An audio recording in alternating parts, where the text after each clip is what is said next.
Welcome to episode 21 of the LAN Partners Podcast. I'm your host, Connor, and I got Dave with me. Hello. And Matt. Oh, Matt? wait. Hello? Matt? No, Matt. Oh, yeah, he's in Europe this week. Yep, he last weekend was his wedding, so Matt is in Europe. We will be Mattless for the next two episodes of the LAN Partners Podcast. So just Dave and I holding down the fort. So this week we got a Madden update, of course, a Puyo Puyo Tetris review by Dave on the Switch. We are going to be talking about Mario Kart 8 on Wii U / the Switch, because it did come out on both platforms and a little bit different, so it's not just the same game. Our discussion will be how do athletes translate in games, because how do those superstars play in actual games. A couple news stories, and our list is our top 3 video game athletes going off of the athletes in games theme. So our top 3 athletes in a game. We are 3 guys who have full-time jobs, families, and other hobbies who love to game. What makes this podcast different is that we will, of course, talk about new games, but we will also talk about games that came out 2 or 3 years ago as if they were new. We just want to share our experiences playing these games in case you're in the same spot as us where your gaming time is limited. Please download the podcast by Apple app, Stitcher, Google Play for you Android users, or go on iTunes and hit subscribe. That way you get our weekly episodes uploaded to you every Wednesday. If you have questions, discussion topics, or list ideas, please message us on Facebook or just send an email, thelandpartners@gmail.com, or leave a comment. Check out our LAN Partner Twitch page if you want to get the latest gameplay videos of all of the games that we talk about on this podcast. So let's go ahead and get into the Madden update. We played a couple games since last week. I am currently 8-2, sitting atop the AFC North, and unless I have a major collapse, I think I'll hold on for at least a playoff berth, whether it be a division win or a wild card spot. I feel like my odds are pretty good. Dave, where are you sitting?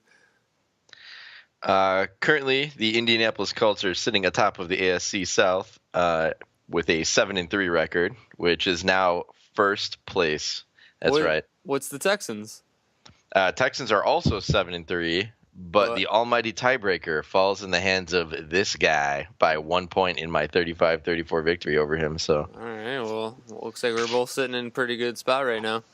Yeah, you got a really tough game coming up, I heard, this week against one of the premier teams in our league. Is that true? The 2-8 Cleveland Browns. Yeah, I got that game coming up. Oh, well, no, he is definitely 3-7. He picked up his first win over a team that beat me, actually. 3-7. All right. Well, he beat the Jaguars, right? He did indeed. All right. Well, we're definitely hitting the film room. We're definitely covering the underneath routes, and that's about it. Let's see. Third quarter, he throws interceptions. Okay, we're going to plan for that. All right, so let's go ahead and get into our Puyo Puyo Tetris review. This is just all you. I don't even own a Switch yet. So, Dave, tell us about Puyo Puyo Tetris, and what is this crazy game?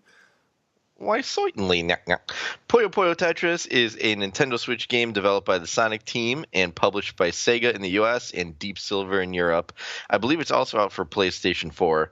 It's a crossover between Puyo Puyo and Tetris. And Puyo Puyo is a game where you get these colorful blobs, and they fall from the top of the screen. They can be rotated before placed. Connecting 4 of any color in a row will clear the Puyos. Tetris, if you've lived under a rock, is a similar concept where tetraminos fall from the top of the screen in different shapes, and they can be rotated before placed in a similar fashion. In Tetris, color does not matter, but filling the horizontal row completely clears each row. Both games encourage you to organize your pieces such that a chain reaction occurs and multiple lines of Puyos or tetraminos clear at a time. And rewards are given to players who connect chains, and it may also send punishments to opponents when you're playing in versus modes. Now, there's not a whole lot to say about Puyo Puyo and Tetris in general. I've been playing Tetris for a very long time, and I have very fond memories of it. I've had it pretty much with me at all times. I've had it since I had my DS Lite. In more recent memories, where I used to play Tetris against pretty much anybody else who would have a DS. My old job, I would bring my DS Lite with and play against people who would play with DS Download Play and things like that. Right now, I've got it for my Switch, and I've also got it for my 3DS, so keeping that Tetris alive. Pros of Puyo Puyo Tetris is obviously it's the most modern version of Tetris available, so it's really cool. They got this new thing for Tetris in particular called T-spins, and I'm not sure how long those have actually been around, but this is the first game that actually, to my knowledge, rewards you heavily for doing the T-spins, so that's pretty cool. Presentation is really colorful and clear. It looks really nice on the Nintendo Switch, both in handheld mode and in docked mode.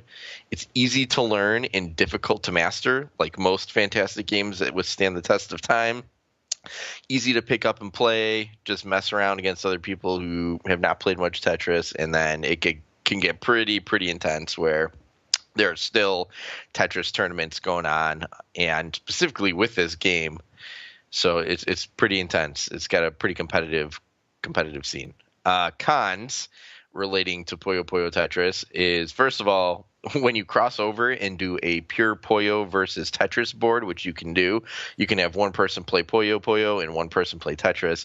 The Puyo Puyo player has a ridiculous advantage over the Tetris player from what I've seen. I've played online against people, and guys who have a Puyo board absolutely bone crush Tetris because it's so much easier to chain a massive combo in that game.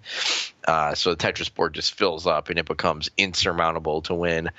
Also, the matchmaking online leaves a lot to be desired. I don't know if that's because I'm playing on the Switch, and traditionally, as with NBA Playgrounds and other games, the online component to the Nintendo Switch, as we all know, is not completely ironed out yet. So it may get a content update in the future that makes the matchmaking and whatnot a little bit more robust, but I'm pretty sure they're going to leave this one be. So as of right now, on the Nintendo Switch, I'm going to leave that as a con. The matchmaking is not fantastic. So my final verdict on Puyo Puyo Tetris is a 7 out of 10. It's a good game. The imbalance between Puyo Puyo and Tetris and the fact that you can't really lock it to either or online takes points away from it for me. And even though I love it a lot, my favorite version of Tetris is the one that you can play on the Nintendo DS. That was the best version. You could have 8 people at a time with DS Download Play, and something about it, just the feel of it was better. I don't know if it was because it was made by EA and it's a little more I don't know how you would say, like executive looking, I guess, instead of more like bubbly and colorful like this one. So 7 out of 10. It's a good game. I recommend that you pick it up because it will give you a reason to play the Nintendo Switch. It'll give you hours of enjoyment. It's for the casual and the competitive alike. You could turn on handicaps for players who are super, super good so they can play with players who maybe aren't. And it's a good time for all. I remember like you talking about Tetris, and you started trash talking me in Tetris, and I thought you were kidding. Like, why are you I was not kidding. Trash talking me about Tetris? Who cares? But no, you were serious. You were legitimately trying to intimidate me, saying how good you were at Tetris. Sir, I will take you downtown for dinner in Tetris and not give you a call back for a next date. I will absolutely destroy you. That's true. That you could do whatever you want to me in Tetris because I just don't care. The last Tetris game I owned was for Game Boy. I remember playing it like in the car all the time when we would go places. I'd play Tetris in my Game Boy, and it was a lot of fun. But I kind of gave that up when the '90s kind of rolled away. When the '90s rolled away, did you ever use the old link cable to battle somebody in Tetris? No, I didn't. I've always wanted to though, but I didn't really know a whole lot of people with Game Boys or the copy of Tetris to play against them. You know, it's a double whammy right now. So yeah, that's Tetris, still living strong. Let's go ahead and get into Mario Kart 8. So a couple things about Mario Kart 8. It was obviously developed by Nintendo. It was released in May of 2014 on the Wii U, but then it just came out with the Switch. Didn't it launch like a week or two after the Switch came out? Because it wasn't a launch title with the Switch. No, I had to actually wait for it. It might have even been like a close month, to a maybe. month Yeah, after. I think yes. it was a month because I remember like thinking, man, like having to wait a month for Mario Kart 8 would be rough. Like that would be a long time. to like have this Switch and not have a whole lot with it besides Zelda and Mario Kart 8 at that time. So we are going to be talking about both the Wii U and the Switch. So Mario Kart, this is the 8th installment of it. It's obviously, we don't have to describe what Mario Kart is. Everyone knows. So let's just go ahead and jump into let's talk about the differences first between what this Mario Kart 8 offers compared to old ones and the differences between Wii U and Switch. Because first of all, the difference between Mario Kart 8 and any other Mario Kart is the 12 racers, and that is a huge deal because that is a huge game-changing moment. All of Mario Karts, as far as I can remember, has been 8 racers. I can't think of a game that had anything different than 8 racers. So going from 8 to 12 now is a huge jump, and it changes everything. Dave, how do you feel about the 12 racers? Well, let me put it this way. I had it listed under my cons. I did too. I said, specifically in my notes here, I put more than 8 racers at once is not necessary and causes item issues. It does. Because it does. It ruins everything. Go ahead. I know you had to explain this to me because I just could not figure out why I would fall to 7th place and it would be an insurmountable comeback. You'd be stuck there once I hit 7th. What happens is with 12 racers, if you fall back to 7th, you're still pretty close to the top half of the racers, so you're not going to get items like the bullet or the mushrooms or anything like that will propel you forward, automatically, or the chain. You might get the chain chomp in 7th, but I'm not too sure. But a huge item that you'll get from like the 9th to 12th place range is the bullet. You will not get that in 7th place. Maybe you will just on a luck, but the percentage of that happening is very, very low. So once you get in that middle ground with 12 people, like you're really stuck there. You will just be knocked around. It's really hard to gain any ground because you have so many people behind you still, and you're still almost in that top half, and it is extremely frustrating. And is it me or like in the old Mario Kart games, you would get a star as an item, and you'd be like, okay, I am set. Like here I come, 3rd place. Watch out, it's gonna get crazy. But in this game, I feel like when I'm any further back than 7th and I get a star, I think to myself, I might get to 6th place. Yeah, it's the star life is way shorter. It seems like. And like it's just you're in no man's land once you fall back to like 7th or 8th place, because once you're in, you might as well just hit the brakes and fall back to 10th or 12th place to get a good item, because you're not going anywhere in that, and that can be extremely frustrating. So that's a big difference between the old installments of Mario Kart and the new one. Let's talk about the differences between Wii U and Switch. So in Wii U, you played both of them, so how about you tell us what's different about the Switch and the Wii U? Well, the Switch version has the added ability from Mario Kart Double Dash that you enjoyed, which is having 2 items at one time. That was a pretty big addition to the Mario Kart 8 Deluxe version, and it does mix it up a lot. It does make it a little, not a ton where it even matters, but a little bit easier to dig your way back from being in no man's land, past 7th place, because you got 2 items that you can store up. And if you get the elusive Mario Kart 8, the number 8 item that gives you 8 different items all in one, and you couple that up with something decent, then that could get pretty crazy and you might have a little bit of a chance. But other than that, there's also, between the Wii U version and the Switch version, you get all the DLC content included, which I didn't have the DLC for the Wii U version, so it was really cool to have all of it once I got the Switch version. And then the Switch version also comes with more dedicated battle maps that Not just dedicated battle maps, battle mode, period. Oh, that's right.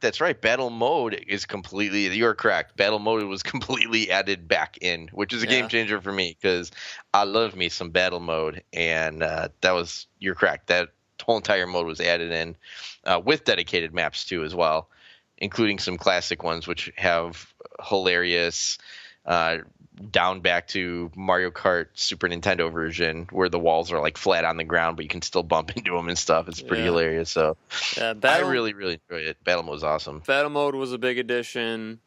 The double item was a big addition, but I don't think it's as interchangeable as Mario Kart Double Dash was. I mean, obviously I don't have on a Switch, so I haven't gotten a chance to play around with it, but from playing at your house, I didn't see a way that I could interchange the racers because it was just one racer. You didn't have two like Double Dash, but I didn't see a way that you could change items like on the go where the primary item and the secondary item. I did not see a way where you can switch back and forth, but I could be wrong because I don't own the game, so you'd have to back me up on that one. But let's go ahead and just fire through our good and bads real fast. So a couple good from me is the racing obviously feels as good as it's ever felt. It feels like Double Dash as a racer. You know, I go back, we did the Mario Kart list before in a previous episode. My number one game is Mario Kart Double Dash, and I still stand by Double Dash being the best. But this one has the exact same racing feel as Double Dash, so that's always good. The online, having an online functionality is awesome. Racing against people online around the world, like that's tons of fun, but that kind of leaks me right into my cons. The online is very bare, and what I mean by that is I feel like I'm always doing the same 5 races when I race online because there's a voting system, but you can only pick certain maps, and I feel like it's the same maps again and again and again, and to a point I've probably done it easily 100 races online, and it just got to the point where I'm like, I've done all these levels, I want to play different levels, so I'd go back to offline, and it got kind of annoying. So what are some things that you liked? One thing I really liked about it is the handicaps that they added in for new players, or not handicaps, I guess. No, I guess that's what they're called, the assists. And I'm not sure if they had this on the regular Wii U version because, to be honest, my road assist. Yeah, like the road assist and the first-person optional view for people that don't like playing in third person or whatever. And I've had a bunch of people come over and play the Switch with me, and the number one mode or feature that separates Mario Kart 8 from all the other games is you can turn on this feature where your car literally cannot drive off the road. So those impossible to finish tracks for brand new spanking players, like anything with lava in it, Bowser's Castle, Boo's Raceway with the haunted track, Rainbow Road, all those tracks that were once like literally impossible for new players to finish are now not only possible to finish, but makes them competitive against expert players who are experienced and have been playing for a long time. So it's really, really neat to see that thrown in, because even Connor, when you came over and we all played together with our significant others included, they actually beat us in a race or two because of these assists. And a race. A race, yeah. A race. And it does balance it a little bit because you don't get the purple boost, which is like the biggest boost if you're using the assist. So we had the advantage in terms of if we cut our corners the right way, they could not match our speed. But if we made mistakes, they, of course, could not fall off the track. So everyone had a really good time with it, which is the first time I've seen that happen playing Mario Kart with you and I, anyone having a good time. And so that I think is very notable, especially if you have kids or if you have little cousins or little brothers or sisters, or if you yourself always wanted to play a racing game. Yeah, and you're terrible and are happily admitting to that. This game might be for you. It's fantastic. It doesn't make you feel lousy either. It makes you feel like you're doing pretty well still. And when we say you don't fall off the track, you literally will not fall off the track or go off road or anything like that. Like it's like bumper bowling. You cannot throw a gutter ball and you cannot go off the track. You could try. You will not go off, I promise. So is there anything else that you thought was done really well? And I like the card customization. I thought that was pretty cool. The card customization is awesome. That leads me to a con though. I'm not a huge fan of the fact that there's a million things to unlock and they take forever to unlock them. I mean, I am almost triple gold star, which is the highest rank you can get on 150cc on every course of the entire game, and I still don't have all the stuff that you can get. Yeah. And while sometimes that's a good thing, in this case it's a bad thing because good luck playing online against racers who have everything unlocked. Like, even I would say this is even more game breaking than Call of Duty, because some carts are just legitimately better than other carts. Not where, well, this guy's got a submachine gun that's just a little bit better than mine, but if I take the right angle on him, no. Your cart, if it stinks and the person you're facing online has unlocked everything, good night, nurse. You are looking at second place tops. It's not even What just do you think about everything. that? It's unlocking the pipe frame. The pipe frame is so clutch. At least for me personally, like without my pipe frame, I'm not as good as I am with the pipe frame. Like I know how to handle the pipe frame because it feels just like the carts from Double Dash. So I know exactly how those things feel. So let's go ahead, jump into our bad or the cons about Mario Kart 8. And we talked about the 12 racers. It's a pretty big game-changing moment. Another thing that I don't like about this game that I feel like I don't understand why they didn't feature this was it doesn't have as much depth as Double Dash. And what I mean by depth is in Double Dash, there are like you can do a circuit and then it will take your time and make it like a personal record. Like your best record for Mushroom Cup is 12 minutes. And then you can go back and say, "Ooh, like I got so many points in 12 minutes. Let's see if I can improve my points and lower my time." That was so addicting in Double Dash that I replayed it so many times just trying to improve my time, get the time lower, lower and lower and lower, improve my points. And once you got to the perfect points, then you try to improve that time and then do the all. And they had the all cup, which was 40 races or was it 40? It wasn't 40. I can't remember. In Double Dash, it was every single race. Oh, 16, not 40. That's Mario Kart 8. 16 races where you do all 16 races and then you have a total time and then you try to improve on that and learn all the courses and get faster and faster and then break it down by time and laps and everything. And it was awesome. I don't know where that was in Mario Kart 8. I don't know why they didn't feature that. I don't know if they figured maybe 2% of Mario Kart 8 players are as serious as I am, so why would they take the time to put this feature in? But I loved it.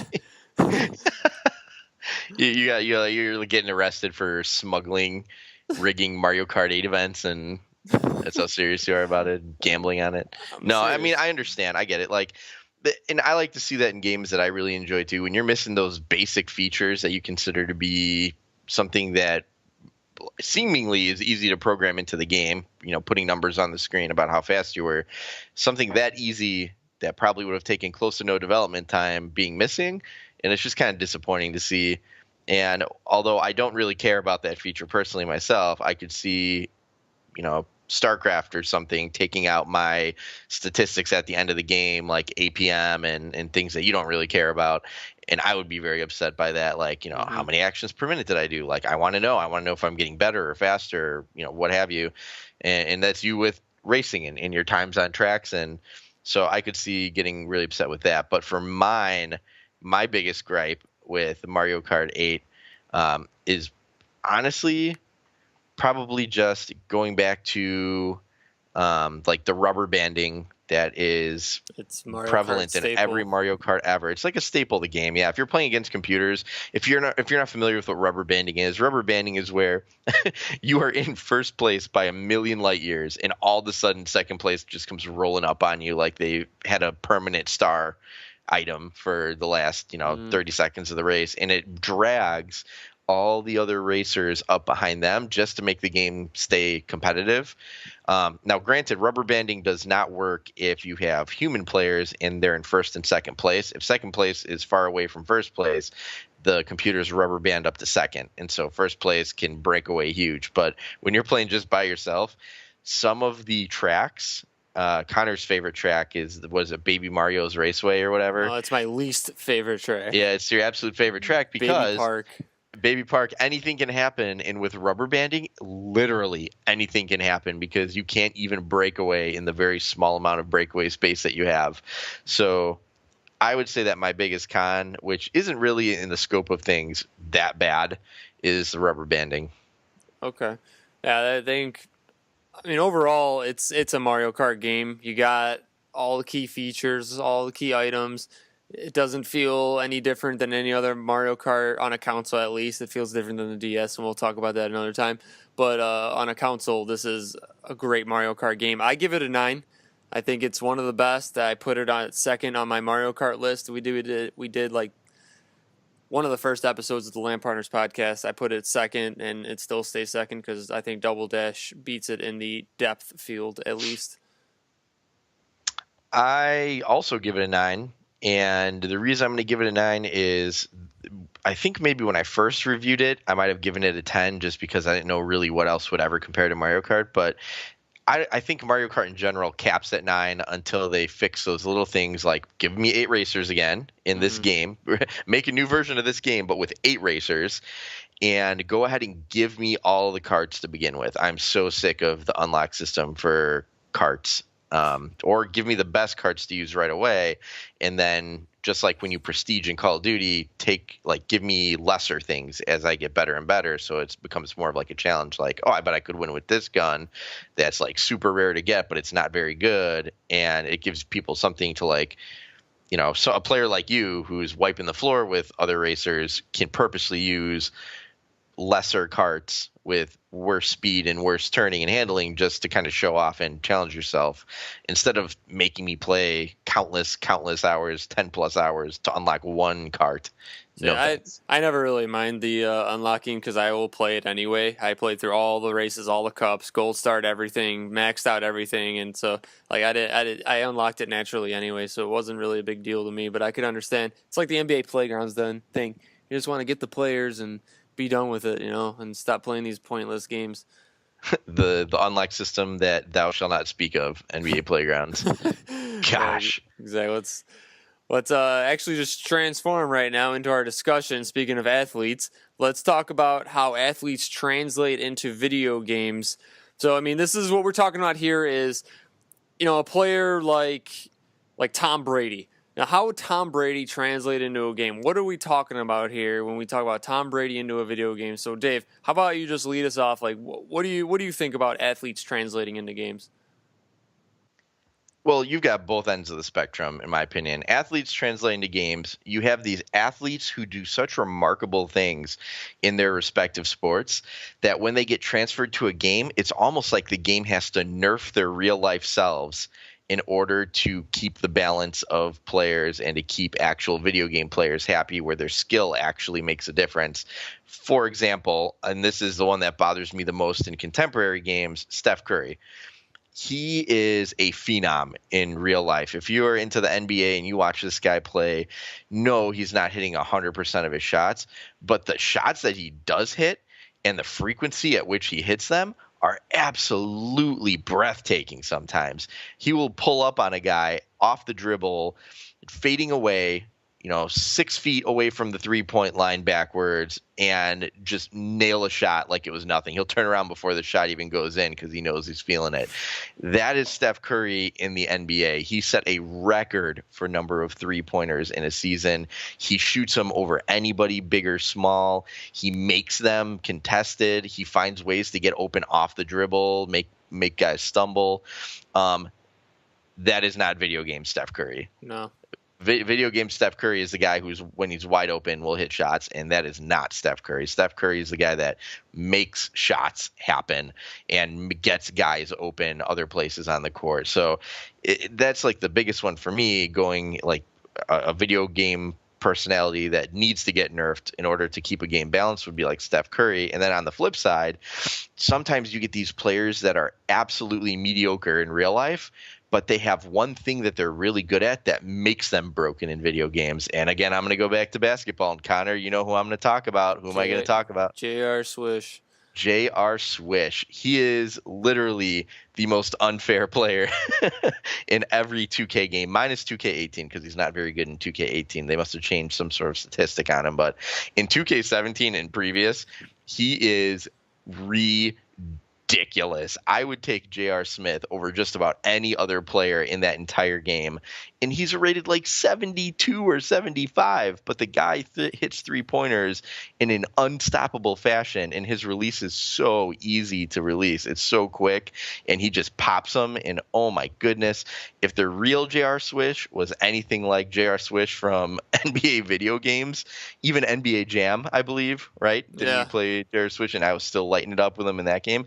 If real J.R. Swish played like NBA Jam or NBA 2K J.R. Swish, that dude would be getting multi-million-dollar deals from any team he wants, but it's just not the case. Well, you hit on a few things. I want to talk about both of your points. The first point being like the J.R. Smith, where he's just playing way above his level in a video game, and that leads me right to Kyle Korver, because I had Kyle Korver on my team, and we were in that NBA league, and he was just he was open. He would pop a three and just drain it every single time.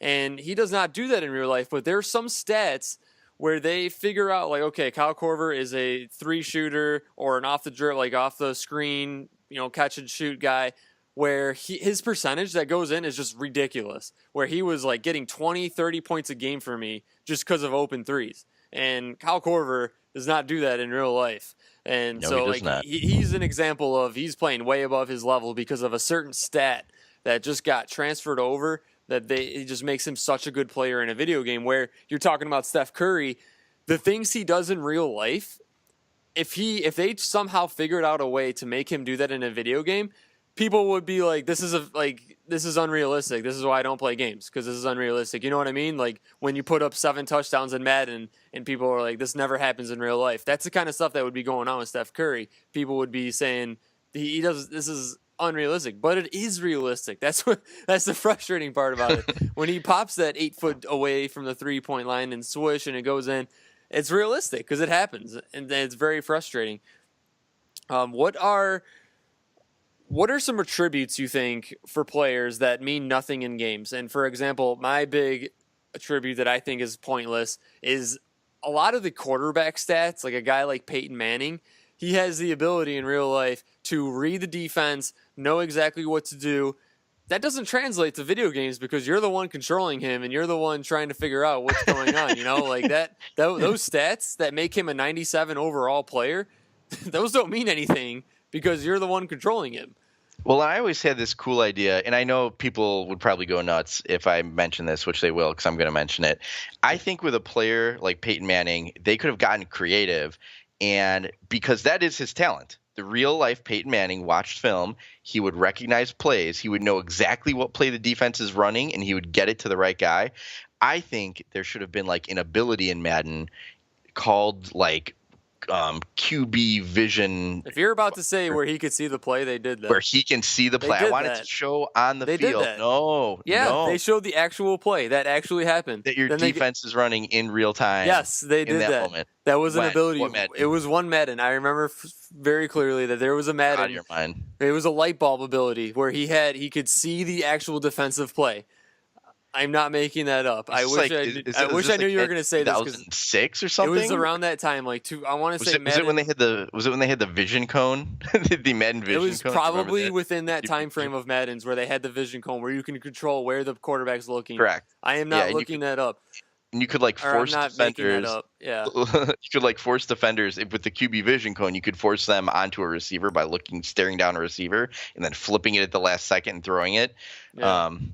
No, I don't recall being able to see the defense, but they should have kept that then because that is Peyton Manning's calling card, if you will. That's the reason you get that guy on your team is because he is the one that grinds out the film and will figure out what play is coming up, and it'll just show.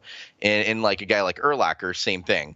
I mean, I know I'm going a little throwback with him, but Urlacher was able to get that vision. He would know what plays are coming. He would warn his fellow defensive backs and corners and linemen, and they'd all know what plays coming, and he'd get guys in whatever position they need to be in, and that's why that Bears team was so good.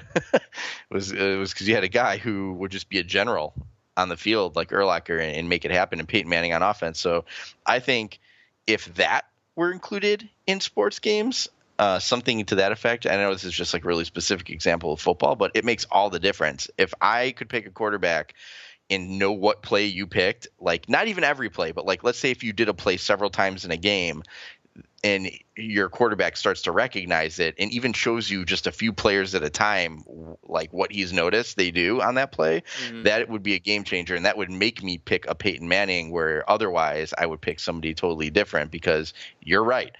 There is no stat that, shows Peyton Manning's true skills on the football field. Yeah, and I'm telling you that they did that before where you can actually see the defensive play. It was you could do it every once in a while for whatever reason, but I am 90% sure, and I'm frantically trying to look it up real fast, but I can't find anything on it right now. I'll take your word for it. We can come back to it. I don't know, though. I could have sworn it was in the 06 to 05 range. My next kind of idea about this athletes discussion question is, what sports do you think translate athletes the best? Oh man, that's a tough question. I kind of figured you would ask this question too. Um, I think it really just depends on the developer. Like, to be totally honest, and I know that this There, is gonna I'll sound. give you my answer, and you can think about it for a second because I have an answer right now. Oh, go ahead. I think baseball captures the sports the best. I know you don't play many baseball games, but I do think that baseball does a really good job. Like, for example, an all-star pitcher. If you play with an all-star pitcher throughout a season, like trying to think, like I had, who did I have? Like a Shelby. No, Shelby Miller's not a good example. It might have been his good year, but Oh, I had Lincecum, when he Tim was Lincecum, rocking it. yes. Tim Lincecum is a great example. He was a guy that you'd put in after a whole season of playing, you'd get about a mid-2 range ERA, maybe a low 3, and that's realistic for an all-star Tim Lincecum. That makes perfect sense. And I think that like baseball games always captures it perfectly where you can play with a Zach Greinke or a Clayton Kershaw, and you'll have pretty accurate stats as long as you're decent at the game and you're not bad. But those stats will usually translate pretty well and make sense. Where I think basketball games, some players like the superstars might be a little nerfed here or there and not captured as well. So I'll let you take it away. No, I agree. I think I can tell you the worst is basketball. We don't even have to go there. The worst is 110 million% basketball. The players, nobody translates, I feel like 100% the way they should. Mm-hmm. So it just ends up being like a potluck, like who got the best stats in the certain categories in the perfect mix to be like a great player in the game.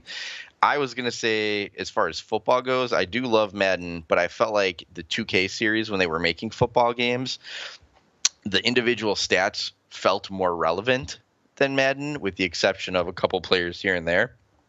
And I felt like 2K, I never really thought to myself, oh my gosh, like, no way. There's 0% chance that guy could have done that. I don't remember having those moments very often in 2K. I don't know if this is putting on my rose-colored glasses and remembering it just like GoldenEye, but I know I played 2K more recently just to see how it is, and it's still held up pretty well. It's not as good as modern Madden, but we're talking about a game from 2005, so it was way ahead of its time in 2005.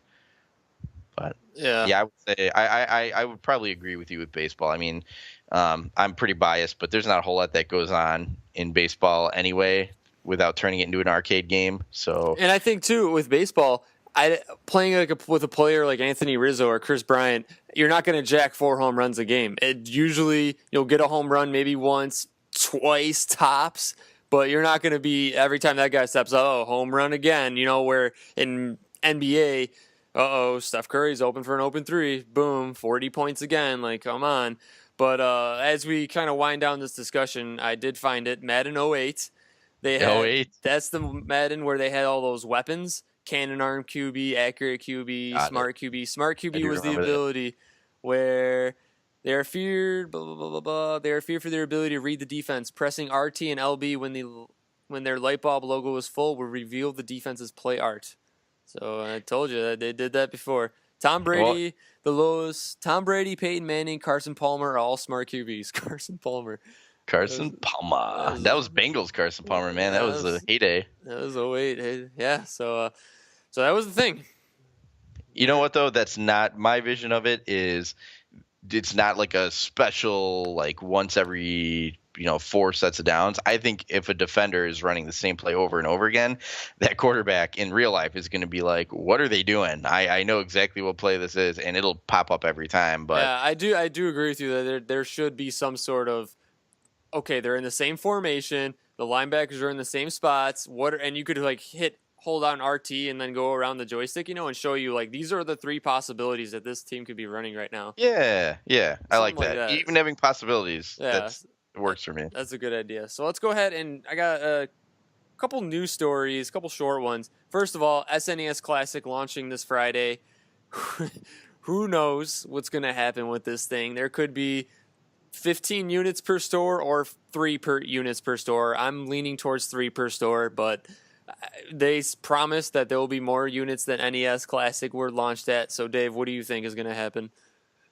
What are they going to do? Up it from 2 per store to 3 per store? I'm I don't know. I'm kind of with you on this one. I don't think this one is not going to be like walk into Bed Bath and Beyond and pick up a SNES Classic. This is going to be a waiting in line in the morning before the store opens, knowing it's going to be on the shelves. Maybe the first half the line gets it type thing. That's my estimate. That's my guess. I would agree 100% with you because they say they're releasing more than what they did with NES Classic, but they only launched 2 million with NES Classic.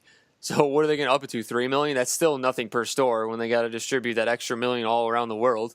That's nothing. Well, and you got to think if they're going to release the NES Classic again, you got to figure that's already been in production again, and so that's eating away production time at the SNES Classic as well. You got to commit resources to that too. So I don't know. I don't know. It's almost like a game with them. Like, oh, you want the SNES? We'll give you the NES now. And it's like, no, I don't want that now. Now I want the SNES. Come on. I want this one. Give me what I want. Just do it right. Oh, they're frustrating. Another big news story that developed earlier this week was the voice actor strike is over. I don't know if you even heard about the voice actor strike. It was a pretty big thing.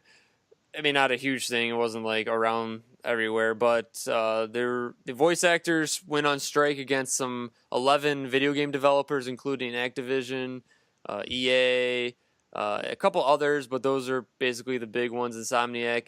So they went on strike against them. The strike lasted 11 months. They finally came to an agreement under a bunch of different terms of knowing a little bit more about the games, because voice actors used to just go in there, do their lines, and really have no idea what they were actually doing or given a voice acting for. And they didn't really see a whole lot of extra money for games being successful, so there was a little clause in there trying to get a little extra money for the success of the game. So that's with the voice acting. Just want to keep you up to date. Another news story is Golf Story, that game for Switch. I'm excited about this game. I really wish I had the Switch for this game. Dave, do you know anything about this game? Yeah. ... It looks really good. Yeah, that's what I expected from you. It's like a RPG, kind of looks like an arcadey game. It looks really cool. It's getting a lot of talk, a lot of buzz about it, and I'm kind of excited for it. I can't wait to get the Switch for this game and many others, but Golf Story is definitely on my hit list of games to play on the Switch once I get it. Yeah, it definitely looks like the Kingdom Hearts of the new generation, so you're probably going to be pretty excited for that one. It probably will be. All right, so let's go ahead and close down episode 21 of the No Matt LAN Partners Podcast. Our list for today was top 3 video game athletes, so pretty much athletes that we've thought in the past have translated pretty much way above their abilities or just really good in video games. I'll start us off. An honorable mention to start off is Jay Cutler in like Madden 2010 or 2011. That Jay Cutler, what makes him so great in that game is his abilities are great, but you're the one making the decisions, so you don't have to worry about throwing picks and stuff. You just use his abilities of that super strong arm. It's like, it didn't even like a 98 or a 99 power, like throw power. Like it was something huge. Yeah, or 97 or something really like that. Strong. So you can really gun it. You can move on the run, like because he was very quick back then, and so you could get out of the pocket and start running around, and he was dangerous. I would take him over any quarterback back in that time period, only because he could run, and I like a running quarterback, and he can throw, and he's not the one making the decisions. I am. So that's my honorable mention. My number 3 on my list is Dolph Ziggler in WWE 13. That guy, or was it WWE 12? 12 or 13. That guy just was so overpowered in that game. All of his finishers were just like, he could get you with any finisher from anywhere in the ring at any time, and he was the best character, hands down. That's my number 3. What about you? Can we be realistic? Dolph Ziggler is the best wrestler in the WWE right now, so that makes sense. My number 3 is Ken Griffey Jr. from Ken Griffey Jr. Slugfest on either Super Nintendo or N64. The dude was legitimately a hack. There was a code you could punch in that only worked with Ken Griffey Jr. that would give you an automatic home run every time. I would jack 5 to 6 home runs a game with Ken Griffey Jr. and Ken Griffey Jr. Slugfest. He would even do the Babe Ruth bat pointing thing to let you know that you entered the code correctly. And my friends used to get so heated when I would pick the Seattle Mariners and knock it out of the park with Ken Griffey Jr. How many games did Ken Griffey Jr. have? Dude, he might set a record. I don't know. He's like the Madden of baseball. Kid. Yeah. It's crazy. All right, my number 2 is Steve Nash in pretty much any game with Steve Nash in it. And it's not like he's like way above his abilities. He's obviously, a Hall of Famer, 2-time MVP, but his skill set in real life translates to video games so perfectly because he's a 3-point shooter. He's fast.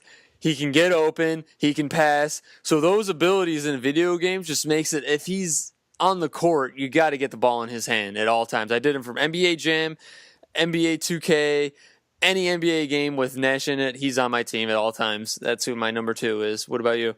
Well, and that goes back to what you were talking about with Jay Cutler. If you're making the decisions and you have a guy that has stats in those areas, I mean, you can take him to new heights that the real player would never, ever achieve. My number 2 is a teammate of Steve Nash, a former teammate of Steve Nash. I'm going with Dirk Nowitzki. Dirk Nowitzki is the most frustrating player ever to grace the NBA basketball court in a video game. He's 7 feet tall, meaning nobody can block him. NBA Playground sends his cheapness into a new universe that we're not even going to get into. Just know that he is absolutely broken in NBA Playgrounds. But I just recently, and it was on the podcast we discussed it, lost an NBA Finals to this guy on an inbound pass with a hand in his face because he just absolutely can never be blocked. So Dirk Nowitzki is a laughable joke of a hacker in basketball games. I hope he retires next year so that I never have to see him in a draft again or face him. It's hilarious that you said that because my number 1 is Dirk also.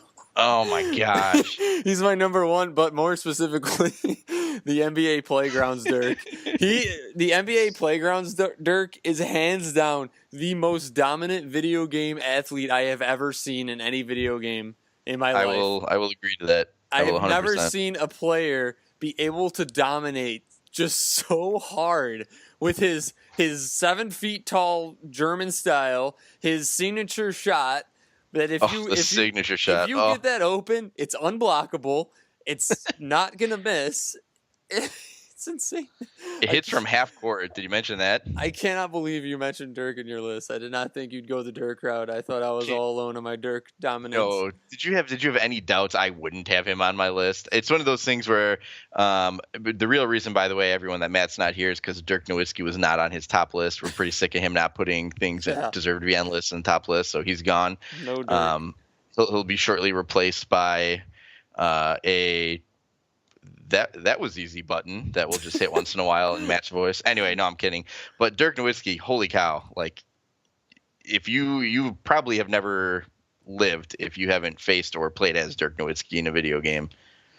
It's threatening. What is your number 1?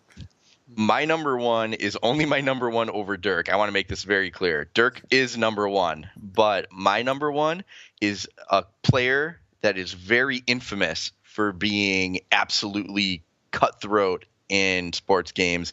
I am a perfect, never lost a single game with this player. I'm talking about Michael Vick on the Atlanta Falcons. From Madden 04 all the way up through he got cut from the Falcons, I only used the Atlanta Falcons. And on drafts, when we would do drafts for fantasy drafts, I would always pick him up. Connor, I have never lost a game of Madden. Any difficulty, whatever stipulations have been put on the games, I've never lost a game with Michael Vick. His speed was so insane that you could run out of the pocket immediately every play, never get touched. I would have over 100 yards rushing a game with Vick, and his throws were accurate because that was his breakout year was 04. He was on the cover of Madden 2.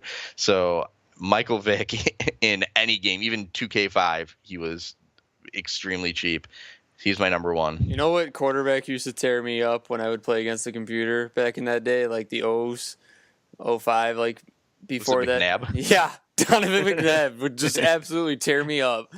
No matter what I did, he'd either run it for 20 yards, pass it for 40. It did not matter. I mean, he tore up people in real life, but it was very frustrating in a video game to face him.